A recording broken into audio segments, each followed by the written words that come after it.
Today, in collaboration with Amman Private University, we honored the well-known poet and writer Dr. Salma Khadr al-Jayusi.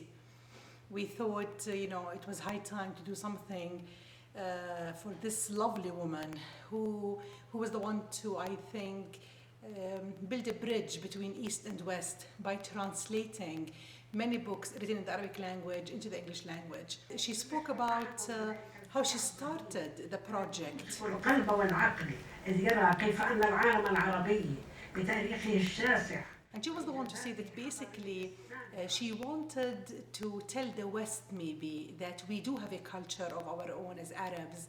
We do have a heritage. We do have a legacy when it comes to literature and when it comes to writing.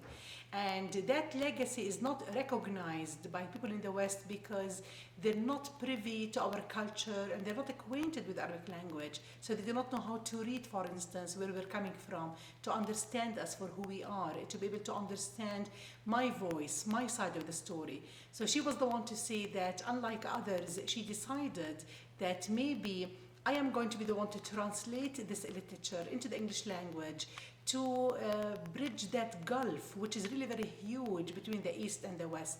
And she did a very good job, I think. She wrote books in the Arabic language, about us, and she translated many books written in the Arabic language by poets, by writers, and of course by people in the academia, and she translated beautifully, or she was able to retain, I think, the culture and the innuendos that you find in every single language. And that is why I totally agree with her project, because in a way it is a must-have, a project that will enable us to bridge the gap, if you want. That is, I think Hadaf Sweif was the one to talk about a common ground. She called it the Mezzatera. And I think that Salma Khadr al-Jayusi is doing that. She's creating a space, opening up a space. And from her speech, you understand it was carving a space, because it was hard at the very beginning, I think, to be accepted and to be, of course, to be recognized. But now she's really doing very well. And she says that at least people in the West do not have to concentrate on us like they see a veiled woman, for instance, and they think that my life is oppressive, my life is backward, I'm going to be rescued or saved, and people in the West are going to do it for me.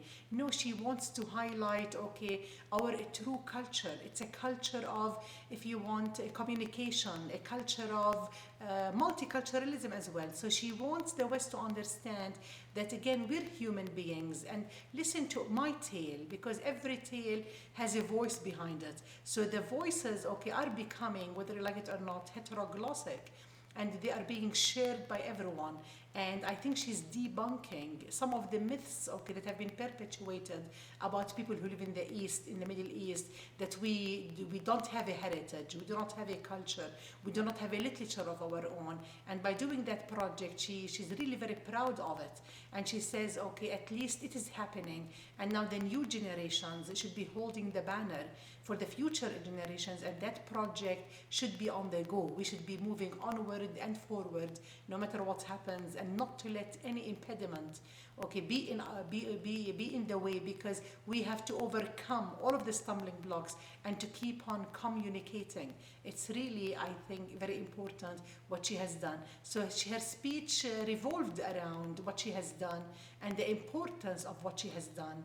And I think we should thank Salma Khadr al-Jayusi for embarking on a huge, gigantic project, and for basically enabling others, to see us through our lens, for things to be filtered through our own minds and through our own heads, not for things to be written about us, because our scholarship has been marketed, people write about us. Now we should be holding the pens, and we should be telling our own stories, and that's what it's all about.